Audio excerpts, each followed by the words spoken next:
Ah, NBA Finals,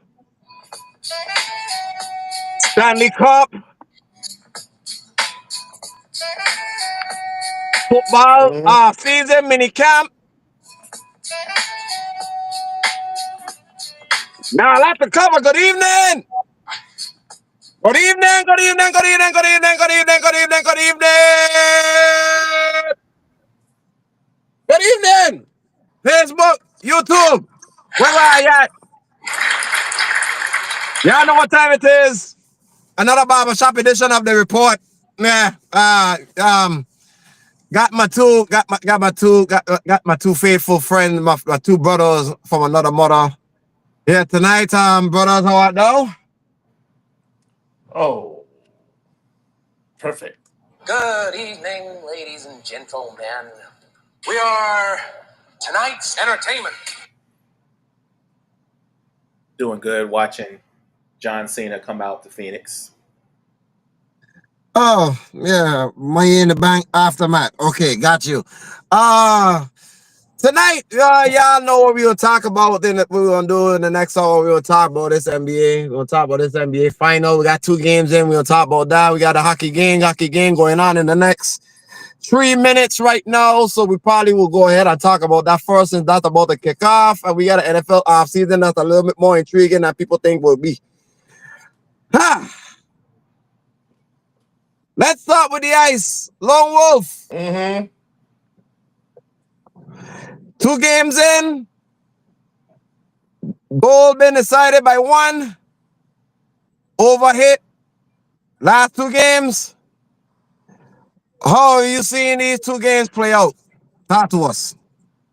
The goalie match is still the same, no matter what. Um, to be honest with you, it's kind of a little slightly hard to come down from Canada to come down to Florida. A little bit tougher because you want to get used to the atmosphere. Picture you go to Coors Light up in Colorado, then you come back down to Arizona to get your body type. In this case, Edmonton do have a good road record. Keep in mind, Edmonton had in all their 3 playoff series, all of them was finished on the road. Well, except for one, I think except for one, it was finished at home. Two of the 3 was finished on the road. So I think with momentum, Florida has momentum coming in with that overtime win. Thanks to Brad Marchand, who's been in this situation before. But if Edmonton want to win tonight in Game 3, they got to take the crowd out. They got to. And Sunrise is not an easy place to win a game, but it's doable. I would take Edmonton puck line for the night. 1.5 plus 1.5. It sounds real sweet. And I say take the over. Last time I checked, the over was at plus money, but it was plus money. So the over might look good. Still is. If I'm looking at a goal scorer tonight, give me Sam Bennett and give me Leon Draisaitl.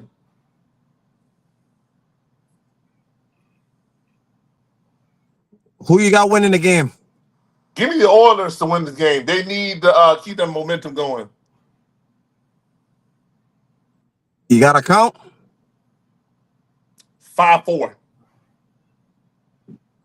Just like game 2. Mm-hmm. Rob, what you got for me? When it comes to what he said about the Oilers going down to Florida with the demographic, I get it. But this is the same team that went through this last year the opposite way. So now they get a couple of days off to get themselves acclimated with Florida. I think they'll be just fine. I think they know the business is at hand. I don't think, I mean, granted, yeah, they lost in overtime. I think they feel more confident this year than they did last year going into these finals. I think, like you said, Florida will probably have the little bit of momentum because they're back at home. They got to win already. I just think Edmonton right now. I think that last game was just a close one, and I think Florida just caught them rattling just at the last minute for to get the last goal. I think Edmonton is going to come back. I think Edmonton is going to win today. Uh, I kind of like Wolves 5-4 because after the last game they were. I mean, the first two games they were shooting already, so that was already a good sign. It would look like these teams, whatever defense shows up at the end, is going to determine it all. But out the gate, I think Florida will start off fast. I think they'll probably get a goal early, and I think Edmonton will slow them down to get themselves back into it. And in the end, I think Edmonton will win today 5-4. Don't ask me who scores because I have no clue. So I'm just going to stick with the scores 5-4, 2-1 Edmonton. Everybody leaning. Everybody leaning. Edmonton. I going by how this series gonna go. I don't know if Edmonton gonna get game 2, mean game 3, or get game 4.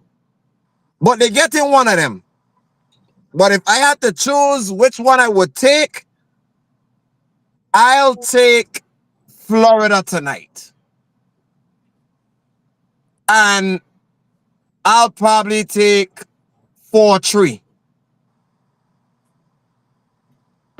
Now, y'all know I still got Edmonton to win this thing. But I have a feeling Florida gonna come out firing tonight. Wouldn't surprise me if they do. Nah, I kind of see it coming. But let's go to the NBA. Let's go to the NBA. We got a game. Got 2 games in. Rob, your department. What did you see? I know we're gonna be a while on this. Not for me, not for this one because it was literally just how I explained how the loss of game 1 was. They made the adjustment. They went double bigs, and they brought out more of the bench that they were supposed to do in game 1. They did exactly what I told them to do. They did double benching. They did double bigs. SGA was SGA like normal, but I think really between the 3 components of this matchup was really Jalen Williams had a better shooting night. Still wasn't his best shooting night, but it was a better one than game 1.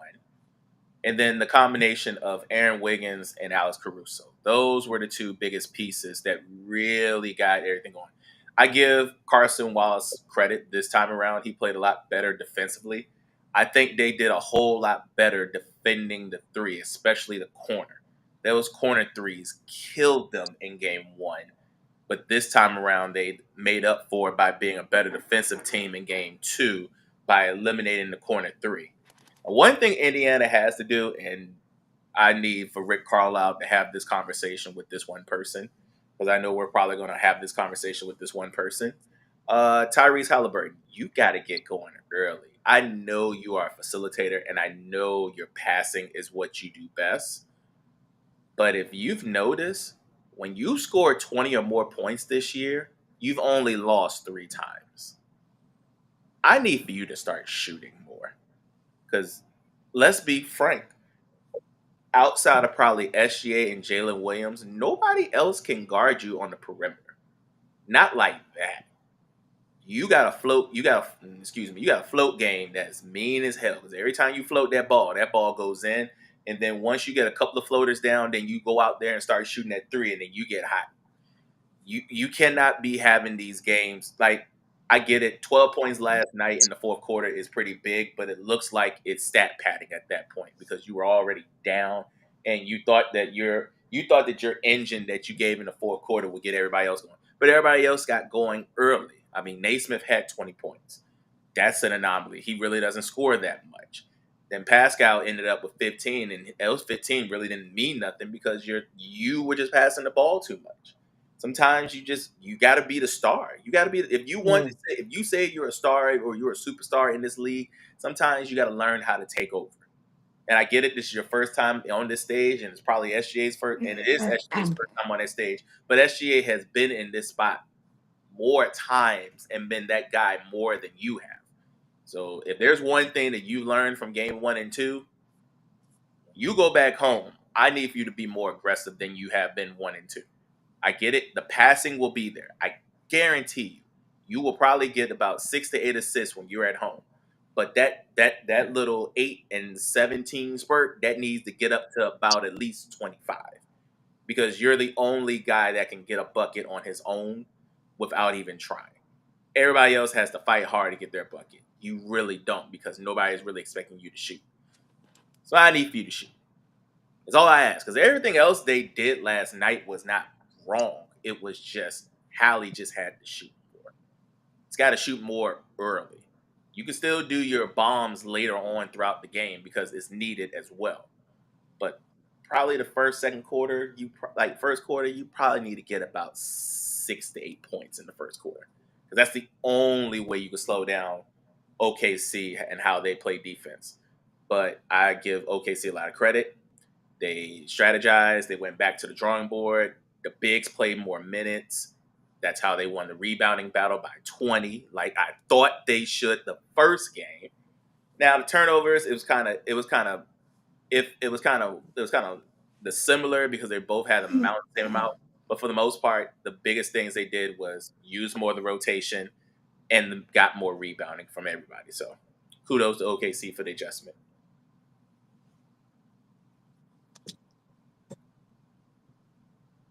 Rather hate us when we profit. But the same issue that we talked about that they had in game 1 was exactly what they did in game 2. Mm-hmm. The Twin Towers was out there for most of the game, as they should. Force Indiana to shoot again, like they were doing in game 1 when we knew that was an anomaly. Mm-hmm. And then Lou Dort came in OKC last night pissed off. Lou Dort told Halliburton, you are under arrest. And so. And to Lone Wolf's point, you see how that bench is? Oh, matter of fact, let's bring in this fool in here.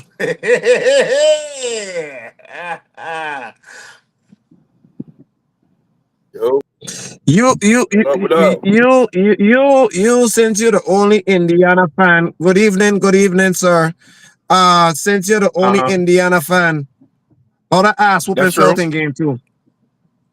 I knew it was gonna happen. I told y'all. Yeah, OKC was so gonna don't win. lie. So don't come up. It's the storyline. Yeah, so don't come up here. Don't come up here and listen here. The storyline gonna play out just the way I thought it was gonna play out. Don't cut me up there. Don't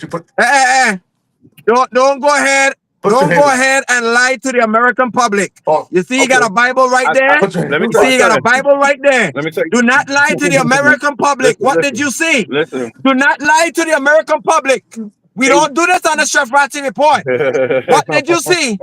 I seen that coach of OKC kept Hartenstein and Homegrown stepped up and scored some points. They the X factors for OKC. And the bench, and we ain't gonna go there. Let's go about the bench. The bench stepped up too. You had Wallace and Wiggins. They hit some clutch threes as well as Caruso. Caruso hit some threes. Actually, I'll help you out. Wiggins and Caruso combined for 9 of 16 from downtown. Mm-hmm. Continue. Yeah. So that's what contributed because OKC didn't have no help from their bench in the first game. They didn't have no bench. They didn't have no help. But my thing I'm gonna say is that, the storyline with the NBA Finals is playing out the way I feel it's gonna play out. But I'm gonna wait the game 3 at the Indiana win because y'all all said OKC in 5, And once Indiana win, that means it's gonna go past 5. And I'm gonna let all y'all. I gotta be incognito. I'm gonna let all y'all upper words know how I feel, and I'm gonna tell you how it's gonna play out. And Actually, we wouldn't give two rats ass if it doesn't go past 5. Because all of us, except for you, okay. got OKC winning this championship anyway. So we don't give a rat's ass if it goes past 5. Well, you better If get. it goes 6, hey, wait, Mm, hold on. If it goes 6, that means Adam Silver and the rest of the NBA gets more money. Clap, clap, good job. why? I mean, And yeah. OKC is winning this thing, No, whether you they're like it not. or not. They are not. They are not going to win it. Indiana, and I hate to say it like this, I won't be surprised. Indiana in 5 or Indiana in 6. I'm calling it, and I'm gonna tell. You know what? Lord. Let me tell you the storyline. This is my storyline on this NBA Finals. Okay, here we go. Let me snap my fingers. Here it comes. 20 years ago, there was this Indiana Pacers team.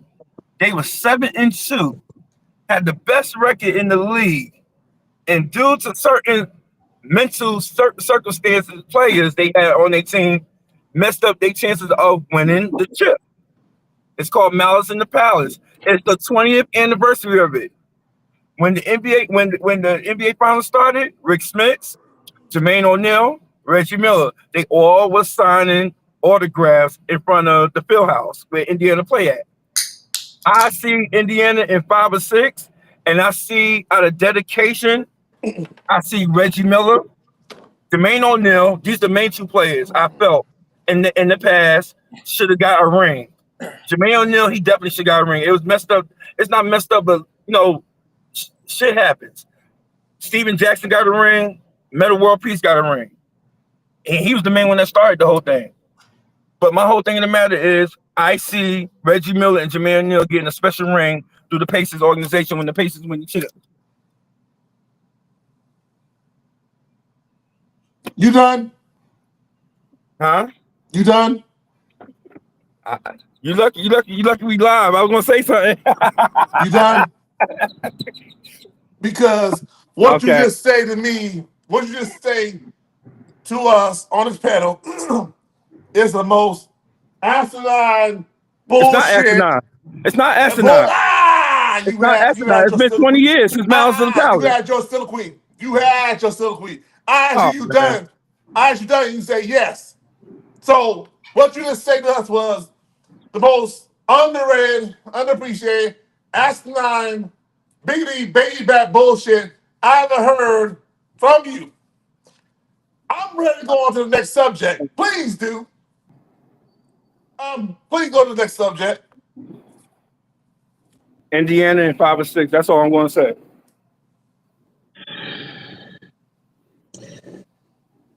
I was taking a nap. Don't take a long one. I was taking a nap. Don't take Oh, don't trust take too me. long one. Oh, trust me.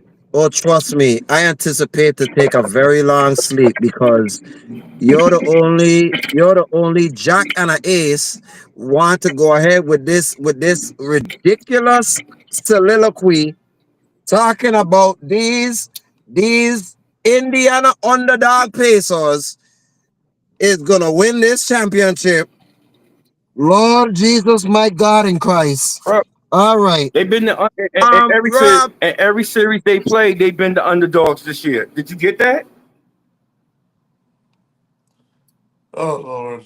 Not in one. Round 1, they were the favorites. No, not against Milwaukee. I Yes, mean, it was. Yeah, not they against. were Yes, they're they favored were. not They were one. the favorite. All the media had Indiana winning that series because they did not trust Dame and Giannis and Doc. Okay. No. Like I said, I mean that's I'm thinking. oh boy, put it in his pipe and smoke it. Mm-hmm. Um, look here. Let's go to the next subject because I don't know what.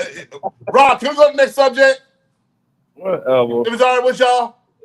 I've already said my because y'all just did all the information for me. That I'm good to go. Go to the next subject. I feel like Rick Ross. I feel like, Don't feel like him too much. no, I don't like Confederate Ross. But go ahead. What y'all talking about? last night. Hey, sis. Not my monkey, not my circus. Last night. That's classic, Ashley.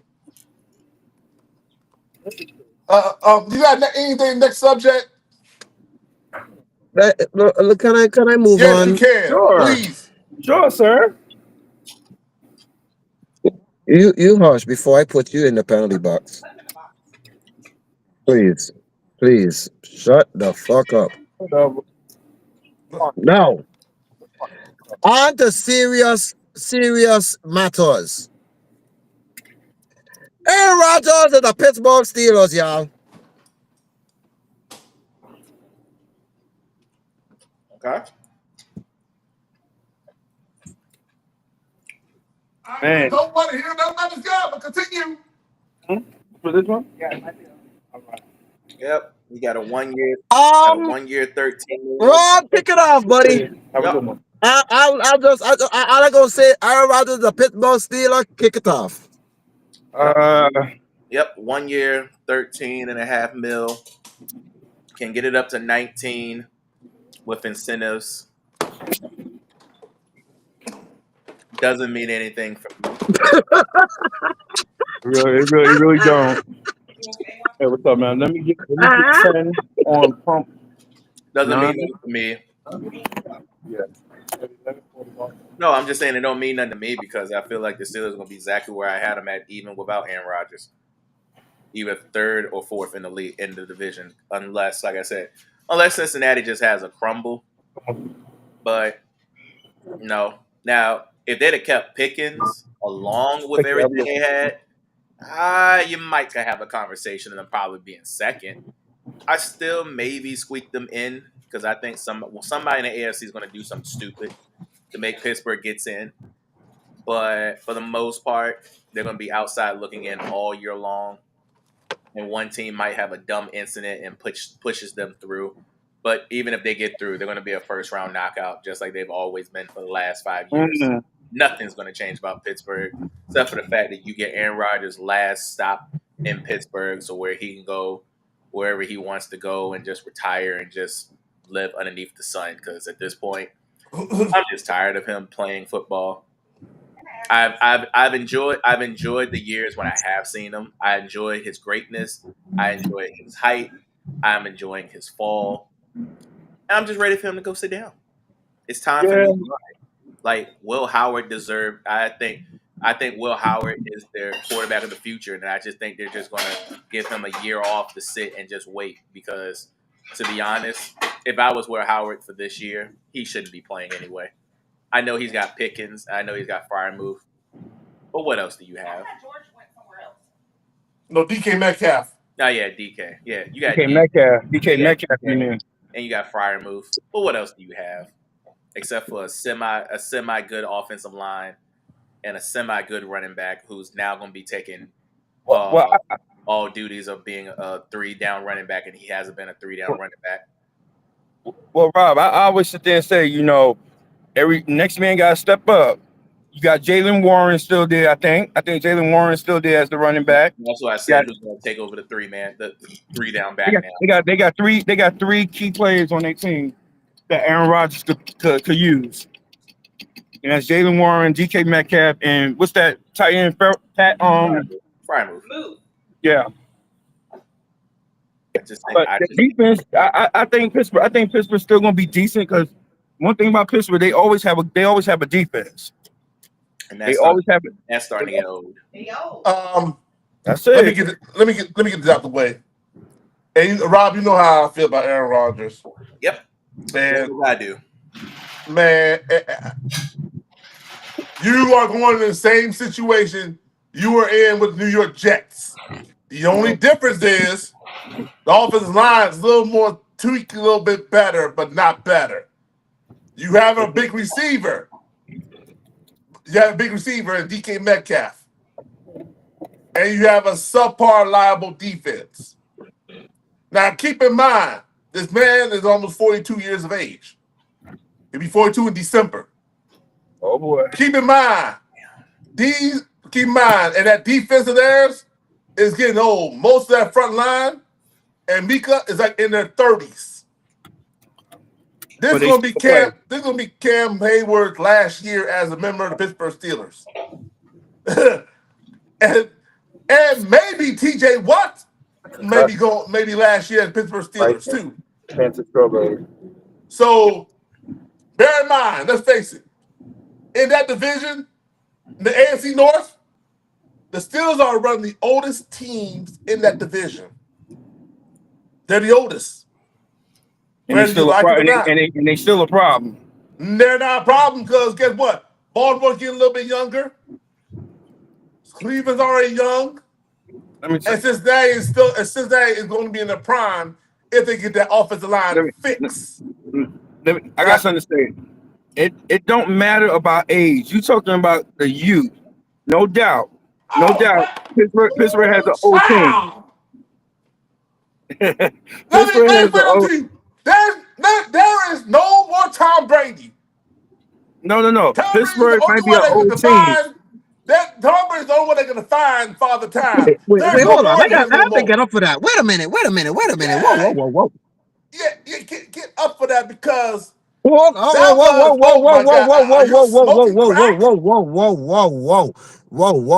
Wait a minute. I have to get up for this for a minute. You want a piece of this? This is my department, so I just want to hear what he just said. He said there's no such thing as age.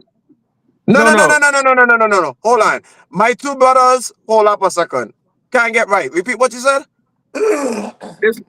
He keep talking about the youth, about Pittsburgh is old and teams like Baltimore, they're getting younger. You can get younger all you want. It's all about how you play together. Pittsburgh have an old team. Granted, they do have players that's in their about 30s or in their 30s, but it's all about chemistry when you get on that field. It's all about chemistry. Now, at the end of the day, Baltimore, you talking about Baltimore. Baltimore do have a young team, but Pittsburgh still could bang with them. They have veterans. They have future Hall of Famers. They have veteran leadership. They have Mike Tomlin as their coach, and he's a defensive coach. And he always, one thing about Mike Tomlin, since he's been with the Pittsburgh Steelers for 18 seasons, he always had a good defense. So it don't matter about age. It don't matter about age because they still can play. Down here. Whoa. Somebody had a hand up. Yeah, she's in that department. Mm-hmm. That division. Sir, if they don't make 500, Mike Tomlin's getting fired. They'll make 500. If they don't make 500, hear me when and listen, I be right about him at least twice a year. If he don't make 500, Mike Tomlin is getting fired. I done already called Tibbs. Okay?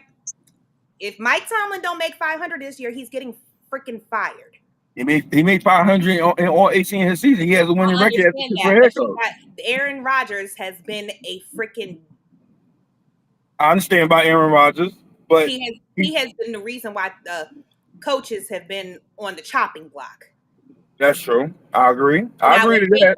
See this masterful technician of a defense minded coach. Mm-hmm. Lose his legacy behind some BS because of the politics. I'm going to give you this portion. Aaron Rodgers. And this is what I want to say. There's coaches and there's Mike Tomlin. It's a difference. I agree. But Mike Tomlin, the Roonies are we give them a lot of grace, but they're not perfect either. No, and not at all. I'm saying for somebody this is my division, Mike Tomlin been looking iffy. Even though he been making 500, that's what has saved his job. If he don't make 500, Mike Tomlin is getting fired. Hell, you don't make the playoffs. No, what saved this job? And I really think saved this job is Pittsburgh made the play. They made the last spot in the playoffs last year. That's what saved his job. Can I interject, please? Can't get right. You have no right to speak right now. I just need you to listen for me for no. I just need you to hear me out. All seriousness. Number one, Pittsburgh last year defensively fell off because they were on the field too much. Okay. You're talking about age. Age is not a factor. Silence. Number two, you're telling me that you're going to trust a 40-plus-year-old bum for the last 2 seasons has been rat ass. Rat ass. Okay? Combined with the fact that you have a defense that is, like you said, old. Now, combined with the fact that they only have 2 valuable weapons to throw to. Cool. A tight end and a wide out. After that, they don't have shit. So in theory, I said silent. Do not cut me off again before I put you in the penalty box, because the bullshit that you were telling people in the American public did not make no sense. Now, combined with the fact that you have an old team with not much weapons, with a division that has Baltimore, that, by the way, they got a better defense now. Talking about young, okay, watch how Baltimore look next year in their defense. And you get Joe Burrow and them, who got probably a top 5 offense coming into 2026. And a Cleveland Browns team that, if they could figure out their quarterback, they could be interesting. And you here gonna tell me that Mike Tomlin gonna have another winning season with the schedule that they have, with the quarterback that they just got? Like Sister Girl said, if Mike Tomlin don't make 500, that dude, Mike Tomlin, after 18 years of no losing season, is unfortunately going to be the scapegoat and get fired. And take the GM with you too. Plus, if Belichick can get fired, anybody can get fired. And Belichick been with the Patriots for over 20. Yep. Huh? So if Belichick can get fired, anybody can get fired. Yeah. The name of the NFL. I agree with Rob on that. Yeah, the name of the game in the NFL is, as I'm with Jan Jackson, what have you done for me lately? Have you done for me lately? Mm-hmm. And I said that on another show, in case y'all, when y'all watch a couple, or like about a week ago, I said it on another show. That's all it's about. What have you done for me lately? And sports has been literally been like that for God knows how long. Mm-hmm. Ask yourself this question. Forever. Yeah, ask yourself this question. When the last time Pittsburgh Steelers got past the first round? Ah. That's true. So now Aaron Rodgers finally gone to minicamp, and he has to learn a whole new offense with a whole brand new weapons. And the offense that Arthur Smith run ain't the same as what Aaron Rodgers to run. Mm-hmm. It's 2 completely different offense. And you coming in minicamp? That's good. He didn't even come to minicamp.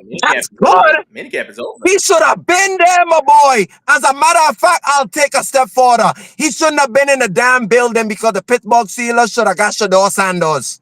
I agree, but you know why Pittsburgh didn't get him. We all know now why. Come on now. Nobody didn't want to draft Shedeur Sanders until the 5th round. If you watch ESPN and other networks, they gave you the answer. It was so sad. Business. So sad. We expect. Yeah. All right. Yep. All right, here's the fun fact, Rob, and listen to this. Last time the Pittsburgh Steelers have won a first round playoff was in 2015. That's 10 years. Yeah. And that was That Big Ben, AB, and Le'Veon Bell. and Le'Veon that's Bell. the time Le'Veon Bell. Le'Veon Bell. Yep, and that's the time they ran to us that day. Oh, I remember that day. That was right after we just won the Super Bowl. Yep. Yep. Wait, 15 No. Denver won it, right? Yeah. You talking okay. about the 15-16 year. Yeah. Yeah. 15, We won Super Bowl 50. Mm-hmm. Sure did. Yeah. Now here's my now let me move on to so speaking of Shador, they've been great reviews coming out of minicamp about my boy Shador Sanders looking good. He do. Looking good in practice. Looking like he's taking command of the team. So I gonna ask you, can't get right first. Mm-hmm. Do you see Shador Sanders possibly being the starter Yes. in week 1? Yes. Yes. Absolutely. Absolutely. Rob, what say you? Are we just talking about in general? Or are we talking about week 1? Week 1. Not week 1. Not week 1. No, not week 1. Week 1. By week I 3. see him I being think a week starter. 3. I do see him be a starter by the end this year. Oh, absolutely. Not week 1. Joe Flacco is going to win week 1, no matter what. I don't know. I mean, anything is possible. There's only one way Shador walks in week 1. And how's that? Joe's got to be hurt. If Joe gets hurt during camp, Shador will win week 1. Until then, you don't throw Shador out there in the Wolves on week 1. Right. Right. I got you. Not that early. Mm-hmm. Lone Wolf, what say you? No, not yet. I say probably by week 8. That's about roughly. Right. That's how I have him at near week 8. That's why I see him. That's why I see him might come and get take over the job as starting quarterback of Cleveland Browns. Who is week 8? Let me see here. I think it's. But if they're gonna put him out there, they will put him out there at against a team that's not gonna be really tough on defense, so he could get his legs under him. Let me see. They wouldn't put him out against a top defense. Patriots. Oh, they'd beat them in New England. Wow. That is a question mark from the reviews. What I've been getting from camp for us. I don't know if you're gonna want to mess with us right now, buddy. Because even though Cardi B boyfriend want to get in some drama, I need him to put down the damn weed, because that's what they're talking about. They're talking about substance. The boy talking about is weed. But stay off the weeds, things. Yeah. If that's what happened on week 8, it'll happen on week 10 after the bye week. So one of the two. I could say after the bye week, but I don't. It depend on the record. They got the Jets that day. That'll be pretty good, but it depends on the record how long Joe Flacco get. Right. But next question. They've been stories going all around about Caleb Williams, man. Caleb Williams with talking about he didn't want to be with Chicago and all of that shit there. Here we go. No, he got a lot of pressure going into him going into this season. So I have a question for you, brothers. I'll give can't get right first.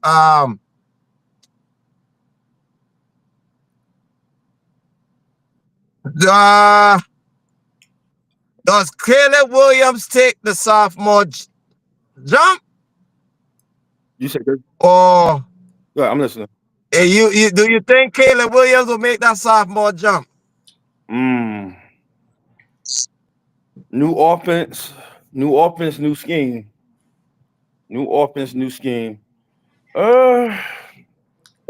He had a decent season last season. he had a decent season last season. So truthfully, I'm hoping that he should under Ben Johnson, but I really it depends. It all depends on how quick he learned Ben Johnson's scheme, offensive scheme. Hmm. That's why I say so. Okay. I'm iffy. So I'm if I iffy. I'm want to iffy. tell you, so I'll give you a Okay. number. 3,500 yards, 30 touchdowns. Yes. Higher or lower? 3,500 yards. I say higher. I say just a little higher. 30 touchdowns. 30 touchdowns? 30 touchdowns. He could throw. That means 3 touchdowns in 10 games. Yeah, I think he could get 30 touchdowns. Just at 30 touchdowns. Okay. Just at 30 Okay. touchdowns. Okay. Longwood, what say you? I don't think he'll have a sophomore slump this year. It depends on his attitude, because attitude keep costing him games. Will he get 3,500, 30 touchdown over? No, he'll be on the cusp, but he won't be there yet. So he'll have a sophomore. He'll have a A-OK sophomore year. It's just himself got to fix himself. Mm-hmm. Remember, Caleb, you don't run nothing. You have not won a division. You have not won an MVP title. You have not won Rookie of the Year. Mm-hmm. You have not won anything. Because the guy that resides in Washington took that all. And he went further than you. And he was the number 2 pick, by the way. Yup. He sure was. Should have been number 1. So you do the math. And my objective, if I was Caleb Williams, I need to be better than Jaden Daniels. That's not going to happen. But that's not going to happen. That's not going to happen. But he should be better, especially with that offensive line a little more beefy up a little bit. Who did Chicago? Wait, you don't mind me asking? Who did Chicago draft? As they pick? I was about to say they draft another tight end. And they draft the offensive line within the first two picks in the first round. So, they drafted They drafted a guard. They drafted a guard. They drafted Loveland. They drafted a guard. From Michigan, right? The tight end from Michigan, right? And to add him with Emmett, what's his name? Cole Kmet. But let me be honest with you, Cole Kmet's on notice. And we know Ben Johnson. He liked to work double tight ends. I understand that, but at the same time, Cole Kmet's on notice. He do. I mean, between Brock, what's the 2 from Detroit? Brock, what's the first name? Huh? Laporte and Brock. And it's another one. Brock Wright. Brock Wright. He was working both of them last year, and he loves to work double tight. He loves to work double tight end as his run scheme. Yeah. So that was a good pick. That was a good pick for Chicago. Oh, I expect great things for Caleb Williams this year.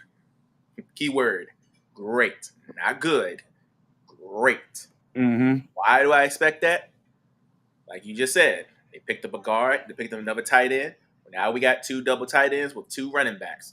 That is a Ben Johnson scheme that always been working out in Detroit. Yep. Now, by the way, you also picked up another tackle, a 3-time Super Bowl champion tackle in Joe Toney. Mm-hmm.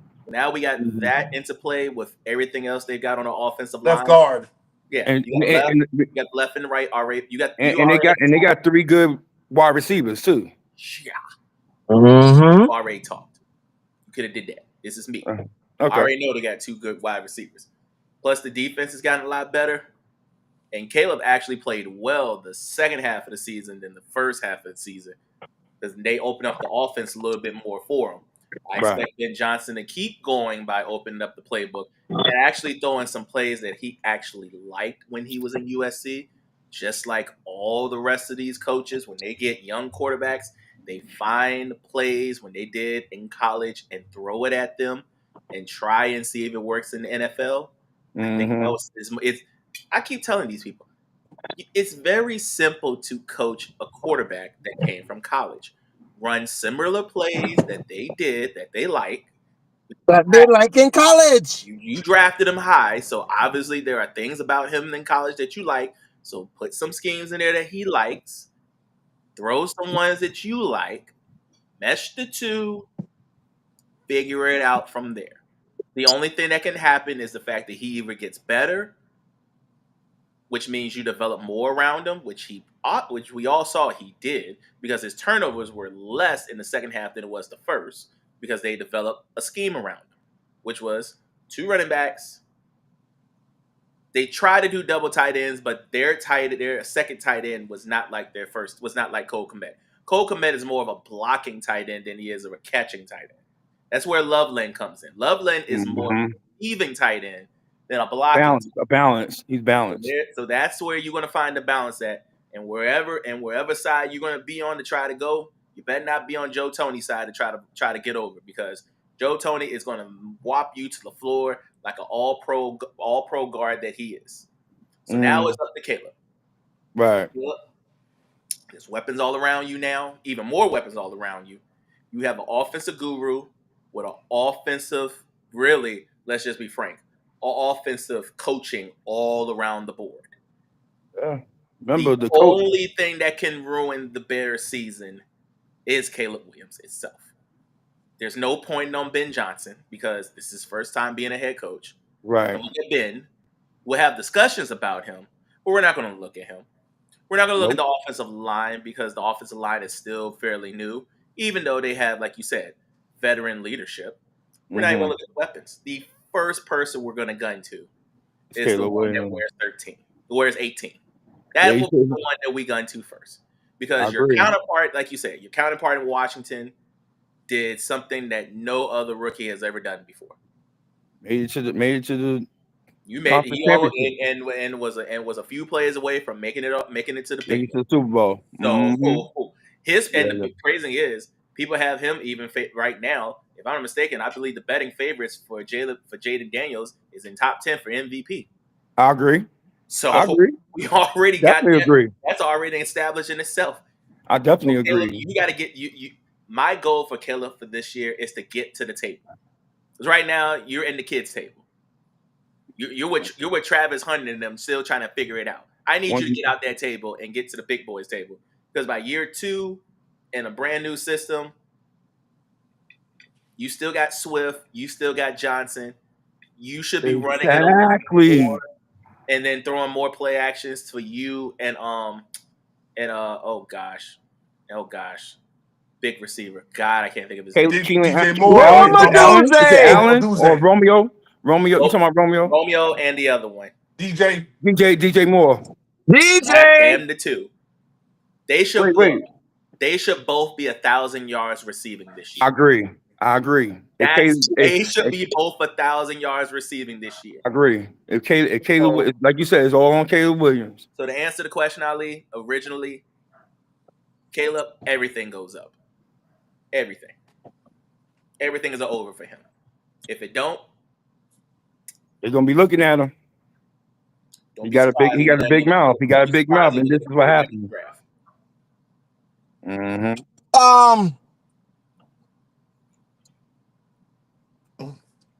Y'all said it. They brought in the hottest acquisition coach in the offseason. You got 2 number 1s and a number 2 on your pass catchers. You have 2 great running backs. 2 good tight ends. You have a top 5. You have a top 5 offense. I mean, you got a top 5. What you call it? Top 5 offensive guard. And there's no excuse for you. None. You should be producing at least 4,000 yards. Jared Goff did it. And his strength is not really throwing the ball deep downfield. Oh, he's You, mid sir, game. you, sir, He's a mid game. He's a mid game thrower that likes to make the players play great plays. but Caleb Williams, we know you got a rocket arm. Yeah, he got an arm.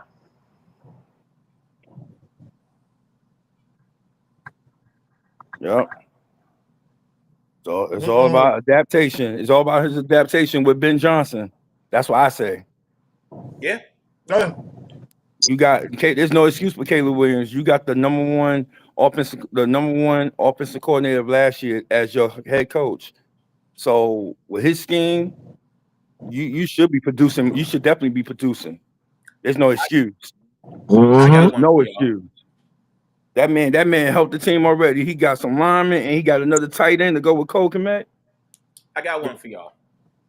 Nick Chubb just signed a 1-year deal with the Texans. I just saw it. I was just about to get to that. My Lord. I was just about to get to that. Lord. I'll give you my take on it real quick.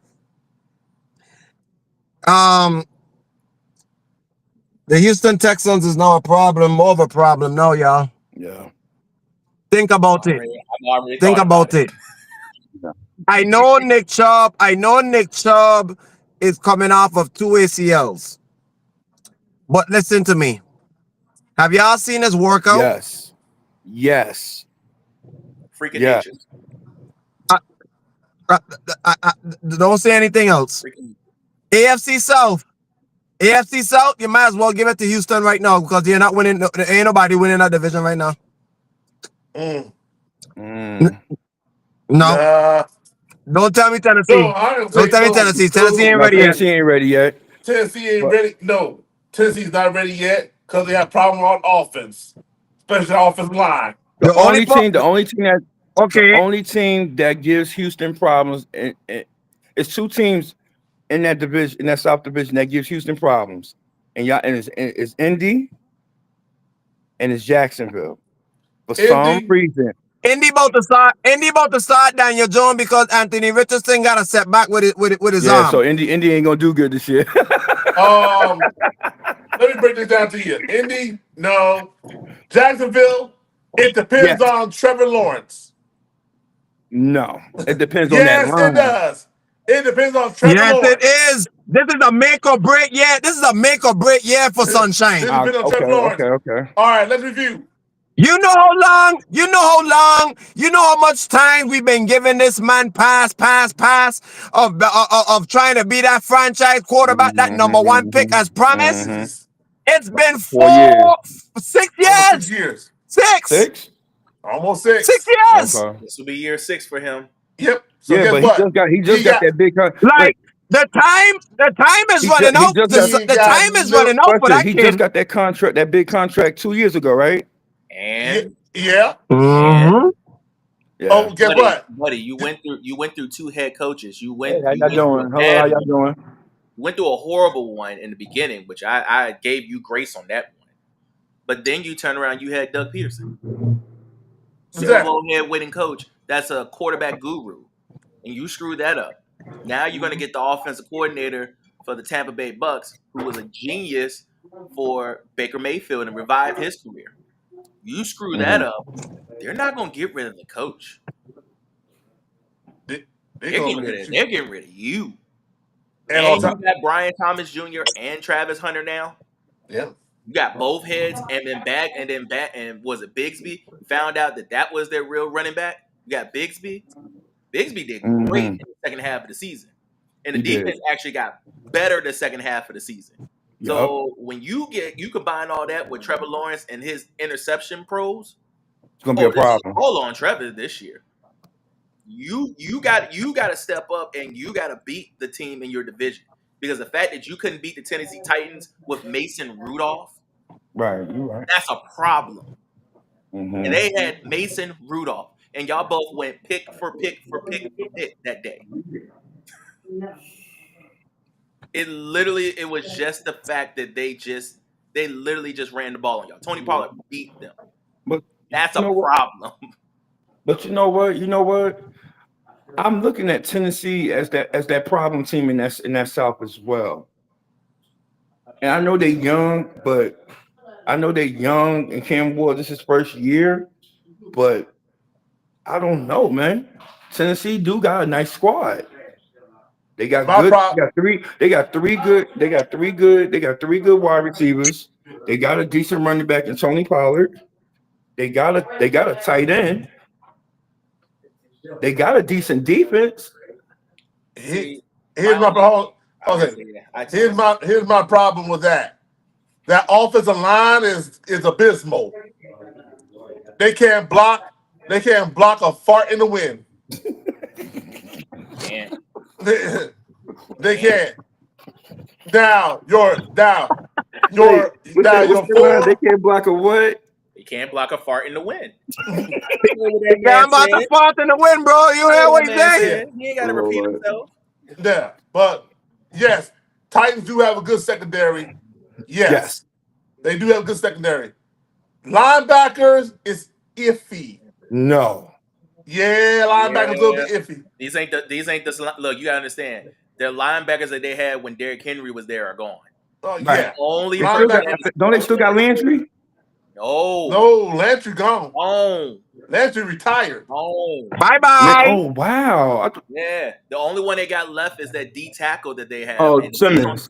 Yeah, Simmons. Yeah, he's the only one left. that was the secondary. I don't have a problem with the Titans. Jerry It's Sneed. their They front got seven. Jerry Sneed. I have a concern with. Mm-hmm. I just think for me, when it comes to Tennessee, with the monopoly of C.J. Stroud and Jalen and Jaden Daniels, we're gonna have to give these quarterbacks time now, because those two are monopolies. We're not gonna see quarterbacks coming out like this for a good while.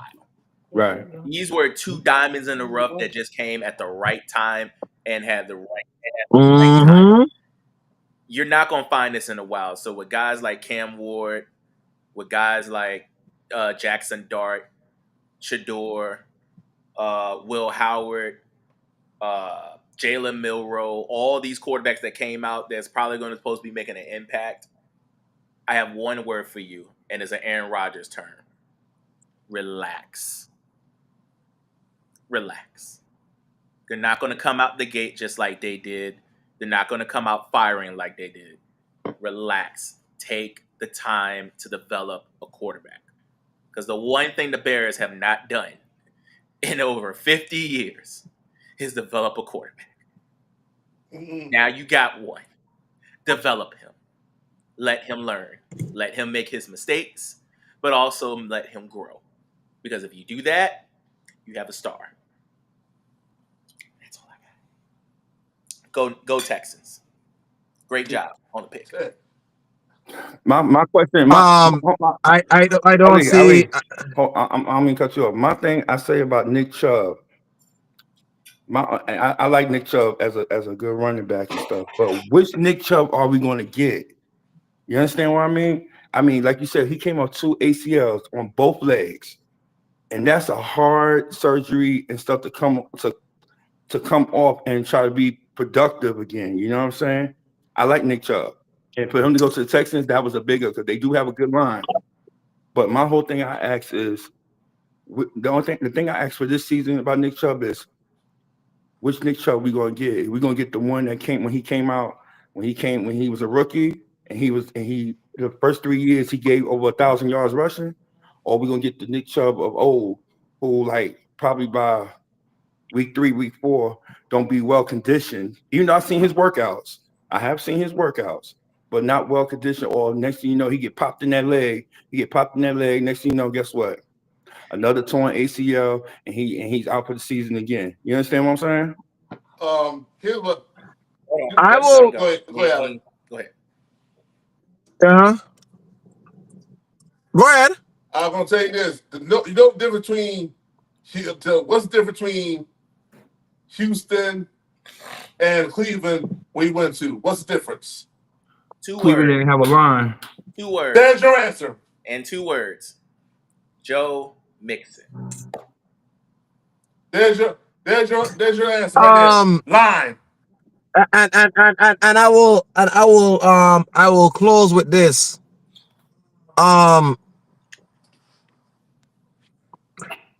You can't say Joe Mixon. Let me go back.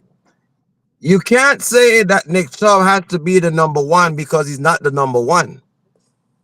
And number two, Nick Chubb usually averages 16 carries a game.